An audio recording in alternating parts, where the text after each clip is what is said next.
Mardi 31 janvier 2023, le directeur général de la recherche extérieure, DGRE, Maxime Eko reçoit un coup de fil du secrétaire d'État à la Défense, CED, Galax et Toga qui lui fait savoir qu'ils ont une enquête en commun. Le patron du CED dit au patron de la DGRE qu'ils détiennent ces éléments. Maxime Eko lui fait savoir qu'il est à son bureau et demande de quoi il s'agit. Galax lui demande de passer. Ce même jour, Maxime Eko hésite. Puis, il reçoit le coup de fil du ministre de la Défense, Joseph Betty Assomo qui lui parle d'un dossier où il est attendu au CED. Maxime Eko dit qu'il a demandé à connaître du dossier sans succès. Betty Assomo rassure Maxime Eko qu'il a vu le dossier et que c'est le chef de l'État qui lui demande d'y aller. Maxime Eko dit à Betty Assomo qu'il a également été nommé par Paul Biya. Et se demande pourquoi Paul Biya ne lui donne pas directement une instruction puisqu'il dépend directement de lui. Bien qu'hésitant, Maxime Eko se décide à se rendre au CED. Sur place, Galax et Toga le fait asseoir à son bureau.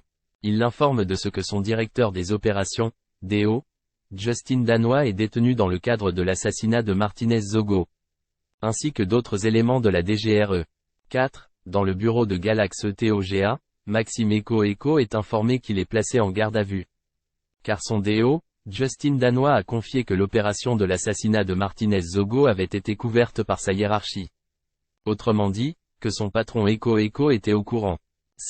Dans le bureau de Galax et Toga, Maxime Eko nie déjà toute implication et lance, si Ferdinand Ngo veut m'arrêter, qu'il le fasse.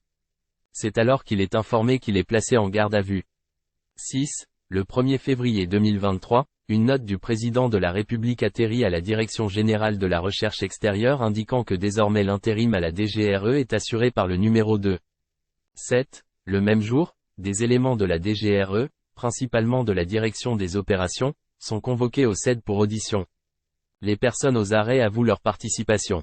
Lorsqu'il est convoqué au CED, Justin Danwe a tout débarrassé dans son bureau et avait même déjà remis les clés de son véhicule comme s'il savait qu'il n'y reviendrait plus. Lors de son audition au CED, Maxime Eko déclare que depuis novembre 2021, Justin Danwe avait été suspendu de ses fonctions de directeur des opérations. La DO a été placée sous la supervision d'un coordonnateur à qui Danwe devait rendre compte de toute opération. Jeudi 2 février 2023, la température monte. Des enquêteurs veulent faire entendre Amougou Bellinga. Sur Facebook, une fausse page certifiée au nom de Boris Berthold derrière laquelle se cache Ferdinand Ngo et ses amis livre ce qui ressemble à un procès-verbal d'audition impliquant Amougou Bellinga. L'opinion publique s'enflamme. Amougou Bellinga est placé sous surveillance. Un individu sur les réseaux sociaux annonce son audition à 8h30 au CED vendredi matin. Puis vers 23h, plusieurs personnes dont la fausse page certifiée Boris Berthold annonce l'arrestation de Jean-Pierre Amougou Bellinga. Toute la journée du 2 février, Ferdinand Ngo fait pression sur son poulain le CED pour qu'il interpelle Amougou Bellinga quitte à le relâcher par la suite. Prudent, Galax résiste et concède toutefois qu'il le placera sous surveillance. Il déploiera donc un imposant cordon de sécurité du carrefour Tropicana à Yaoundé jusqu'à la résidence du Zomloo. Vendredi 3 février 2022, l'opinion publique découvre que non seulement Amougou Bellinga n'a pas été arrêté, mais en plus de cela il n'a pas été convoqué.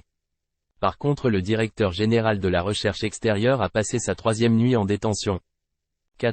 Vendredi soir dans l'affaire Martinez Zogo ont été placés en détention uniquement des éléments de la Direction générale de la recherche extérieure, DGRE.